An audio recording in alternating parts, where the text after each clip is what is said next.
दोस्तों, हर हर महादेव, राधे राधे, जय श्री कृष्ण, जय माता लक्ष्मी। दोस्तों, यह वीडियो ध्यान से देखना। धनतेरस के दिन खरीद लेना, यह एक चीज 13 गुना बढ़ जाएगा। प्रभाव पूरे साल होगी। धन की वर्षा नहीं सताएगी। गरीबी, अगर आप भी गरीबी से लंबे समय से गुजर रहे हैं, परेशान हो चुके हैं, आप चाहते हैं कि यह जिद्दी रूपी पापी रूपी गरीबी आपसे कोसों दूर भाग जाए, तो वीडियो को ध्यान से देखना। आज की वीडियो में मैं आप लोगों को धनतेरस के दिन कुछ ऐसी सामग्री जिसे घर में खरीद करके लाने से 13 गुना ज्यादा धन की हमारे घर में बरकत होती है, प्रभाव बढ़ जाते हैं, ये जानकारी बताऊंगा। 99% लोग 99 नहीं तो कम से कम 90% लोग गलती करते हैं। धनतेरस के दिन कुछ ऐसी सामग्री घर में खरीद करके ले आते हैं जिससे कि धन की घर में आपके बढ़ोतरी होने की वजह धन ठगना शुरू हो जाता है, अर्थात ये सामग्री धन का नाश करती है। तो इस वीडियो में मैं आप लोगों को बताऊंगा कि क्यों मानते हैं धनतेरस, आखिर क्यों मनाते हैं धनतेरस मनाने के पीछे क्या कारण है, और धनतेरस के दिन हमें कौन सी सावधानी बरतनी चाहिए, क्योंकि धनतेरस के दिन माता लक्ष्मी प्रत्येक मनुष्य के द्वार पर धन देने स्वयं जाती हैं, जिससे मां लक्ष्मी आपके घर में बिना हिचकिच, बिना किसी भी रुकावट के आपके घर में आ जाए।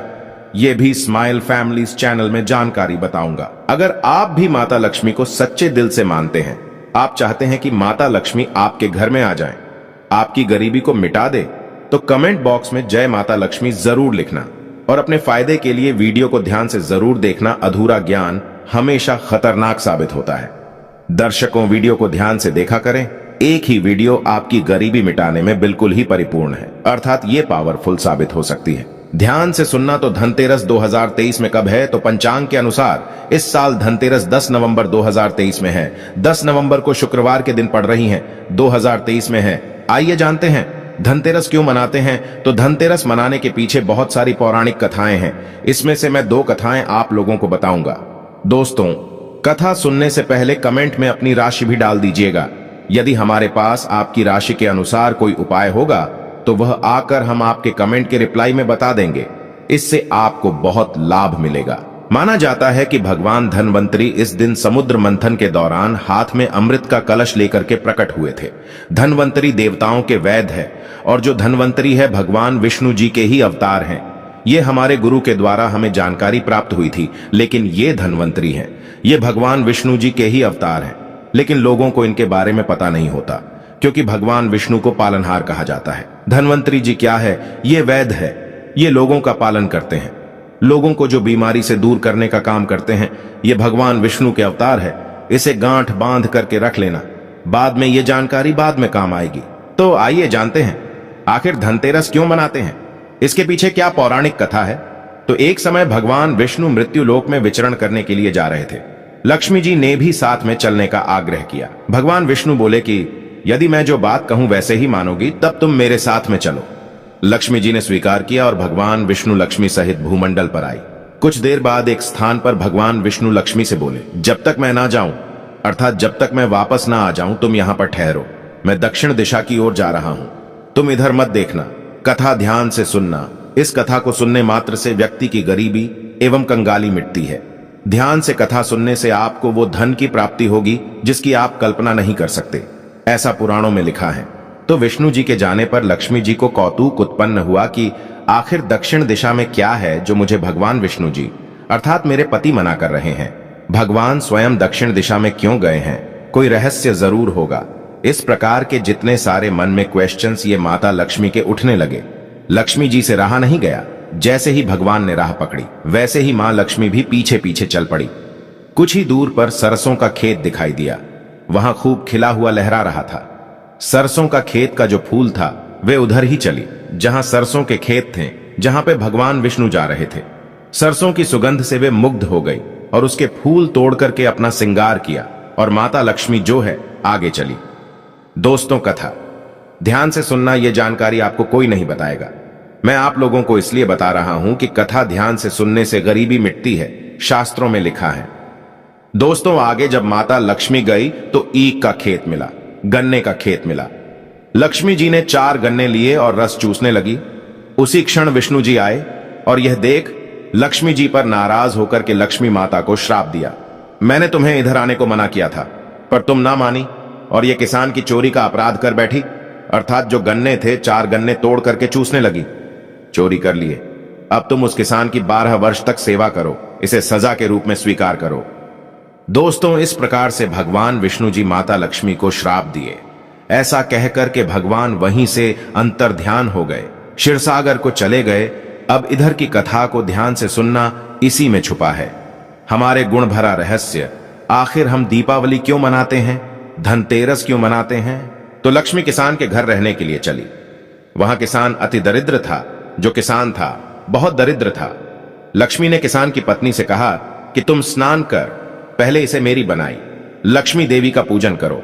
अर्थात लक्ष्मी जी का एक स्वरूप बनाकर के माता लक्ष्मी आई। फिर रसोई बनाना, तुम जो मांगोगे वो मिलेगा। इस प्रकार से माता लक्ष्मी ने किसान की पत्नी को कहा। किसान की पत्नी ने लक्ष्मी के आदेश अनुसार ही किया। पूजा का प्रभाव और लक्ष्मी की कृपा से किसान का घर दूसरे दिन अन्न, धन, रत्न एवं सोना आदि से भर गया और लक्ष्मी से जगमगा होने लगी, अर्थात लक्ष्मी से जगमगाने लगी। लक्ष्मी ने किसान को धन धान्य से पूर्ण कर दिया। किसान के 12 वर्ष बड़े आसानी से कट गए। 12 वर्ष के बाद लक्ष्मी जी जाने के लिए तैयार हुई। विष्णु जी लक्ष्मी जी को लेने के लिए किसान के यहां आए। ध्यान से सुनना। तो किसान ने, देखिए, जो किसान है उसने माता लक्ष्मी को भेजने से इनकार कर दिया। लक्ष्मी भी बिना किसान की मर्जी से वहां जाने को तैयार नहीं थी, भगवान के साथ जाने को तैयार नहीं थी। तो विष्णु जी ने एक चतुराई की। विष्णु जी जिस दिन लक्ष्मी को लेने आए थे उस दिन वारुणी पर्व था। ध्यान से सुनिए, वारुणी पर्व था। इसीलिए किसान को वारुणी पर्व का महत्व समझाते हुए भगवान ने कहा कि तुम परिवार सहित गंगा में जाकर स्नान करो और इन कौड़ी को भी जल में छोड़ देना। भगवान विष्णु ने कुछ कौड़ी किसान को दिए। जब तक तुम नहीं लौटोगे तब तक मैं लक्ष्मी को नहीं ले जाऊंगा। लक्ष्मी जी ने किसान को 4 कौड़ी गंगा माता को देने के लिए भेंट की। ध्यान से सुनना। तो किसान ने वैसा ही किया। वह परिवार गंगा स्नान करने के लिए चले गए। जैसे ही उसने गंगा में कौड़ी डाली वैसे ही 4 हाथ गंगा से निकले और वो कौड़ी ले ली।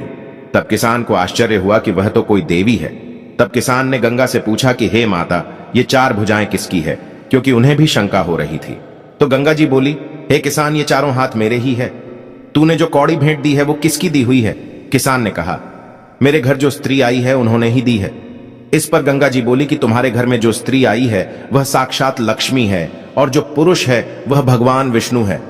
तुम लक्ष्मी को जाने मत देना, नहीं तो पुनः निर्धन हो जाओगे। यह सुनकर किसान घर लौटा और वहां लक्ष्मी और भगवान विष्णु को बिल्कुल ही दोनों के हाथ पैर पड़ करके बैठ गया और प्रार्थना करने लगा। किसान ने लक्ष्मी जी का आंचल पकड़कर बोला कि मैं तुम्हें जाने नहीं दूंगा। ध्यान से सुनना। और हां, जो व्यक्ति अगर सच्चे मन से जय माता लक्ष्मी लिखेंगे, ऐसे व्यक्ति की यह कथा सुनते ही गरीबी मिटेगी, सभी प्रकार की मनोकामना पूर्ण होंगी। दोस्तों, तब भगवान जो विष्णु हैं, तब भगवान विष्णु ने किसान से कहा कि इन्हें कौन जाने देता है, जो माता लक्ष्मी है इसे कौन जाने देता है। पर ये जो उनका स्वभाव है, चंचलता है, कहीं ठहरती नहीं है, तो इनको जो बड़े बड़े ऋषि महात्मा लोग हैं, बड़े बड़े जो साधु लोग हैं, ये भी रोक नहीं पाते। इनको मेरा श्राप था, इसलिए 12 वर्ष तक तुम्हारी ये सेवा कर रही थी। तुम्हारे 12 वर्ष तक जो सेवा की उसका समय पूरा हो चुका है। किसान हठपूर्वक बोला कि नहीं, अब मैं लक्ष्मी जी को नहीं जाने दूंगा। तुम कोई दूसरी स्त्री यहां से ले जाओ। जी हां, वहां पर किसान जी बोले कि मैं अब माता लक्ष्मी को नहीं जाने दूंगा। तुम कोई दूसरी स्त्री बिल्कुल ही यहां से ले जाओ, मैं इन्हें जाने नहीं दूंगा। तब लक्ष्मी जी ने कहा कि हे किसान, तुम मुझे रोकना चाहते हो तो मैं जैसा कहूंगी वैसा आपको करना होगा। कल तेरस है, मैं तुम्हारे लिए धनतेरस मनाऊंगी। तुम कल घर को लिप पोत करके स्वच्छ करना। ध्यान से सुना, इसी से जुड़ा है धनतेरस का महत्व। तो रात्रि में माता लक्ष्मी ने स्वयं उस किसान को कहा कि तुम कल क्या करना, कल धनतेरस है, मैं तुम्हारे घर खुद धनतेरस मनाऊंगी। तुम कल घर को लिपपोत करके स्वच्छ रखना, रात्रि में घी का दीपक जला करके रखना और शयन काल में मेरा पूजन करना। और एक तांबे के जो कलश है उसमें रुपया भरकर नियमित आपको रखना है। बिल्कुल ही आपको उसमें रुपए भर करके बिल्कुल ही आपको रख देना है। मैं उस कलश में निवास करूंगी। इसीलिए आज भी प्रथा है, आप माता लक्ष्मी की पूजा करते हैं तो बिल्कुल ही 1 रुपए जो है माता लक्ष्मी के स्वरूप चांदी का बना हुआ सिक्का डाल दे। चाहे 1 रुपए का सिक्का बिल्कुल ही उस कलश में डाला जाता है। दोस्तों, आज भी जब हम पूजा करते हैं माता लक्ष्मी की तो उसमें जरूर डालते हैं, किंतु तो पूजा के समय मैं तुम्हें दिखाई नहीं दूंगी। इस प्रकार से माता लक्ष्मी ने किसान से बोला, मैं इस दिन की पूजा करने से वर्ष भर तुम्हारे घर में। माता लक्ष्मी ने कहा कि मैं इस दिन अगर आप पूजा कर लोगे तो पूजा करने से वर्ष भर तुम्हारे घर से नहीं जाऊंगी। मुझे रखना है तो इसी तरह प्रतिवर्ष मेरी पूजा करना। ये कहकर वह दीपकों के प्रकाश के साथ 10 दिशाओं में माता लक्ष्मी फैल गई और भगवान देखते ही देखते वहां से अंतर्ध्यान हो गए। अगले दिन किसान ने लक्ष्मी जी की कथा अनुसार पूजन किया। उसका घर धन धान्य से परिपूर्ण हो गया। इसी भांति वह हर वर्ष तेरस के दिन लक्ष्मी जी की पूजन करने लगा। तो ये है धनतेरस त्योहार मनाने के पीछे का एक कारण। वीडियो लंबी हो गई है, लेकिन आज की वीडियो थोड़ी बड़ी हो सकती है, लेकिन संपूर्ण जानकारी बताऊंगा। तो धर्मशास्त्र कहता है इस कथा को सुनने से व्यक्ति निर्धन नहीं होते। अब आइए मैं आप लोगों को बताना चाहूंगा 2023 में धनतेरस का पूजन मुहूर्त, शुभ मुहूर्त क्या है। तो धनतेरस का पूजन शुभ मुहूर्त 10 नवंबर को शाम 5:47 से शुरू होकर के शाम 7:43 तक रहेगा दोस्तों। लेकिन जो प्रदोष काल का समय है 10 नवंबर को शाम 5:46 से 8:25 तक, प्रदोष काल में अगर माता लक्ष्मी की पूजन करते हैं तो इसे अति उत्तम माना जाता है। एक काम जरूर करना जो लोग चाहते हैं तत्काल उनको फल प्राप्त हो, तो ऐसे व्यक्ति धनतेरस के दिन शयन काल में माता लक्ष्मी को प्रसन्न करने के लिए जितना ज्यादा हो सके श्रेष्ठ उत्तम का पाठ है, ये गुप्त उपाय जरूर करना। दोस्तों चलिए, स्माइल फैमिलीज दूसरी कथा बता रहा है। छोटी सी कथा है, ये आपको समझ में आ जाएंगी। तो पुराणों के अनुसार जब देवता और राक्षस समुद्र मंथन कर रहे थे, तब भगवान धन्वंतरी इसी दिन अपने भक्तों में अमृत का कलश लेकर के प्रकट हुए थे। इसलिए इस दिन उनका पूजन किया जाता है। धनतेरस के दिन धन के देवता कुबेर की विधि विधान से पूजन भी किया जाता है। मान्यता है कि जो व्यक्ति इस दिन धनवंतरी और कुबेर देवता की पूजन करता है उसे धन, यश और प्रतिष्ठा की प्राप्ति होती है। ऐसे व्यक्ति निरोग रहते हैं। चलिए जानते हैं कि अब हमें धनतेरस के दिन क्या नहीं खरीदना चाहिए, क्योंकि 90% लोग गलत चीजों का चयन करते हैं, जिससे उनके घर में धन आने की बजाय धन का नाश होने लगता है। क्योंकि आपको भी ये बात जानना जरूरी है, स्माइल फैमिलीज चैनल कभी आपके साथ बुरा नहीं होने देगा। हम सटीक और सच्ची जानकारी देते हैं। तो क्या ना खरीदें। तो धनतेरस के दिन बहुत से लोग स्टील के बर्तन घर में ले आते हैं। ध्यान से सुनना, इन्हें खरीदने से बचना चाहिए, जबकि इन्हें खरीदने से बचना चाहिए। स्टील जो है शुद्ध धातु नहीं है, इस पर राहु का प्रभाव ज्यादा होता है। आपको सिर्फ प्राकृतिक धातु ही खरीदना चाहिए। मानव निर्मित धातु में केवल पीतल ही खरीदा जा सकता है। अगर आप किसी कारणवश स्टील के बर्तन खरीद चुके हैं तो इसको खाली मत लाना। इसमें चावल भर करके लाना, या पीतल का सिक्का, तांबे का सिक्का या 1 रुपए का सिक्का डाल लाना। तो इसके जो दुष्ट प्रभाव होते हैं समाप्त हो जाते हैं। धनतेरस पर कुछ लोग जो है एल्यूमिनियम के बर्तन या फिर सामान भी खरीद लेते हैं। तो देखिए, इस धातु पर भी राहु का प्रभाव अधिक होता है। एल्यूमिनियम को दुर्भाग्य का सूचक माना जाता है। त्योहार पर एल्यूमिनियम की कोई भी नई चीज घर में लाने से बचना चाहिए, और ला रहे हैं तो इस पर गुलाब का इत्र छिड़क करके लाना, तो इसके जो है दुष्ट प्रभाव समाप्त हो जाएंगे।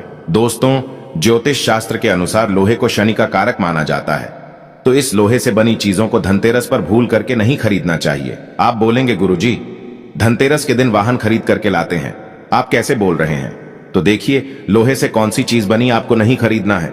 तो नुकीले जो धारदार हथियार है, इसे नहीं खरीदना चाहिए।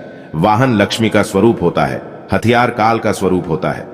इस बात का थोड़ा सा विशेष ध्यान रखिए कि वाहन खरीद सकते हैं, वाहन खरीदना इस दिन सबसे उत्तम माना जाता है। धनतेरस पर कुछ लोग प्लास्टिक की बनी हुई चीज घर में खरीद करके ले आते हैं। बताना चाहूंगा, प्लास्टिक बरकत नहीं देती। घर में बरकत चाहिए तो प्लास्टिक खरीद करके मत लाना। इसलिए धनतेरस पर प्लास्टिक से कुछ भी बना सामान घर में मत खरीद करके ले आना। मैं अंतिम चीज बता रहा हूं, इस चीज को भी मत लाना। फिर मैं आप लोगों को बताऊंगा क्या लाना चाहिए। धनतेरस के दिन यदि आप कोई बर्तन या कोई भी चीज खरीद करके ला रहे हैं, योजना बना रहे हैं, तो ध्यान रखना घर में खाली कोई बर्तन को मत लाना। उसमें कुछ ना कुछ चीज भर करके जरूर लाना, जैसे चावल है, धनिया है। यह कहा जाता है अगर कोई भी व्यक्ति बर्तन खरीदे तो बर्तन में कम से कम ज्यादा नहीं तो 1 किलो धनिया घर में खरीद करके लाइए। धनिया धन का प्रतीक माना जाता है। आइए इस वीडियो में जानते हैं धनतेरस पर हमें क्या खरीदना चाहिए, क्योंकि ये जानकारी होने पर ही आपके घर में 13 गुना प्रभाव बढ़ेगा। धन आने का जो प्रभाव है 13 गुना बढ़ेगा। कमेंट बॉक्स में फिर से प्रार्थना करूंगा, सच्चे मन से जय माता लक्ष्मी जरूर लिखना।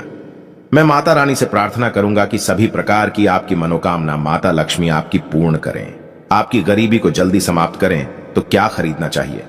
तो पहला है सोना खरीदना चाहिए। सोना क्यों खरीदना चाहिए, इसके पीछे भी एक कारण है। मैं सारी जानकारी इसलिए सभी दर्शकों को विस्तार से बता रहा हूं। हालांकि वीडियो लंबी हो जाएगी, लेकिन आप सभी दर्शकों के जो डाउट है, जो मन में क्वेश्चन है, वो क्लियर हो जाएं, ताकि आप भी इन चीजों को खरीदें। तो सोना क्यों खरीदना चाहिए? तो धनतेरस पर सोना खरीदने का एक महत्व है। लोक कथा के अनुसार एक राजा, ध्यान से सुनना, हिम का जो राजा है, हिम की बहू ने अपने पति की जान बचाई थी, जिसके बारे में कहा गया है कि वह अपनी शादी के चौथे दिन ही उनका पति मर जाना था, उनके पति को मर जाना था। ज्योतिषों का एक कथन सत्य होने वाला था, अर्थात ज्योतिषों ने भविष्यवाणी की कि जो राजा हिम की बहू है वह बिल्कुल ही कहा जाए तो शादी के चौथे दिन बिल्कुल उनके पति मर जाएंगे। तो उसने कुछ दिए जलाए अपने पति के प्राण बचाने के लिए। अपने घर के प्रवेश द्वार पर चांदी एवं सोने के आभूषण एवं सिक्के रख दिए। गहने और सिक्के के पूरे ढेर से परिवर्तित प्रकाश ने मृत्यु के स्वामी यमराज को उनके घर में प्रवेश करने और राजकुमार की जान लेने से रोक दिया।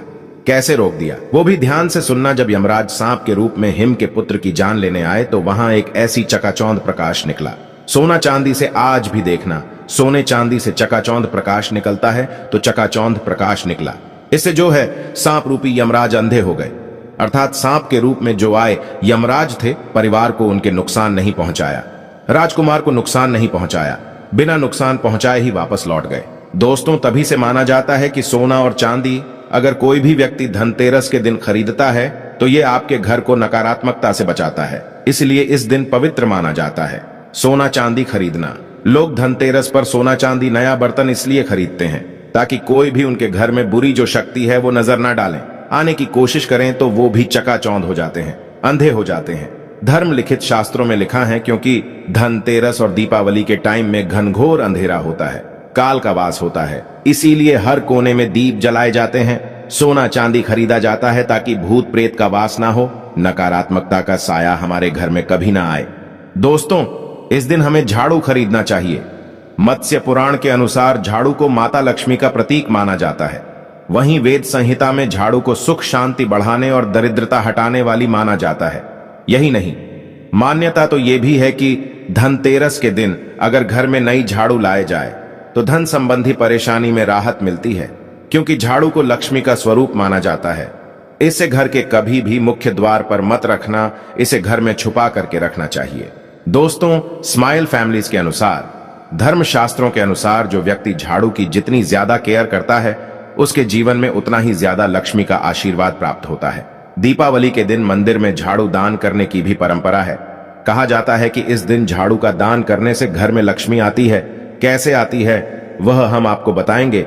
देखिए, आपके हाथों द्वारा मंदिर में दी गई झाड़ू यदि कोई पुजारी लगाता है या कोई भी व्यक्ति मंदिर में लगाता है तो इससे आपके घर की गरीबी, दरिद्रता, रोग दोष धीरे धीरे समाप्त होते हैं।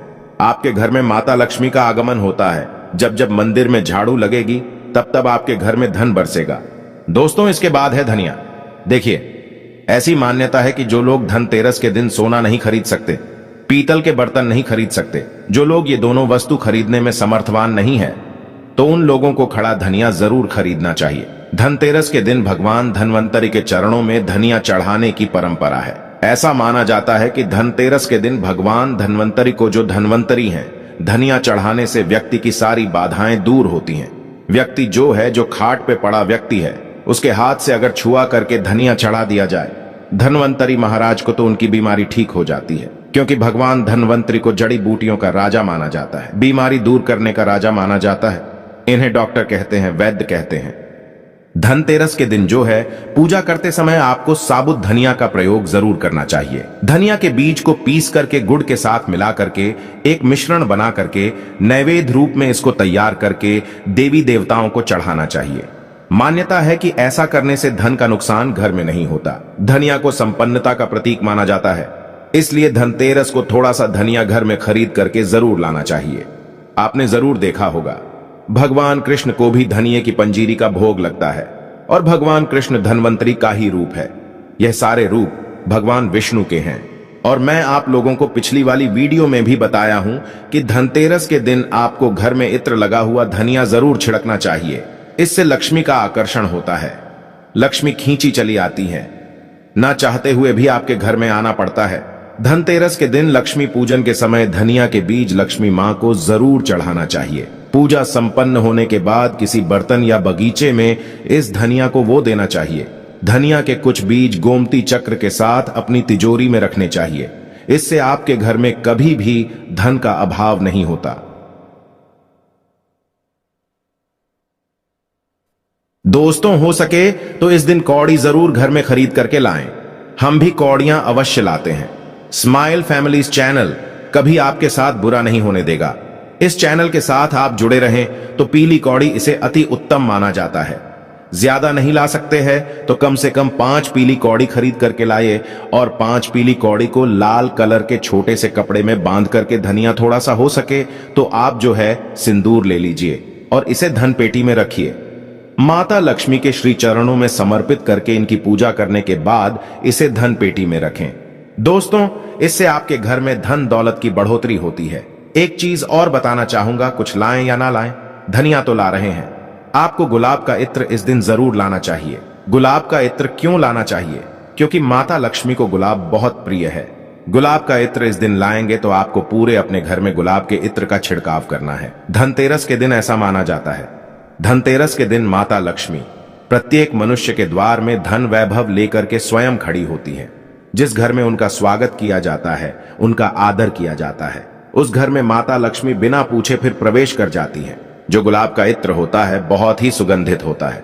माता लक्ष्मी को बहुत प्रिय है। जैसे आपको बहुत खीर प्रिय है, कोई आपको खीर बना करके आपके लिए रखे हैं और आपको वहां पर बुला रहे हैं तो बिल्कुल आपको जाना पड़ेगा। उसी प्रकार माता लक्ष्मी को आप जो है इत्र रखते हैं, सुगंधित इत्र का छिड़काव घर में कर देते हैं तो ना चाहते हुए भी जाना पड़ता है। तो ये थी छोटी सी जानकारी दर्शकों, किस प्रकार से धनतेरस क्यों मनाया जाता है, किस प्रकार धनतेरस के दिन हमें क्या खरीद करके लाना चाहिए, धनतेरस में क्या खरीदना शुभकारी होता है, फलकारी होता है। यह सब जानकारी आपको कैसी लगी कमेंट बॉक्स में लिखिए। जय माता लक्ष्मी।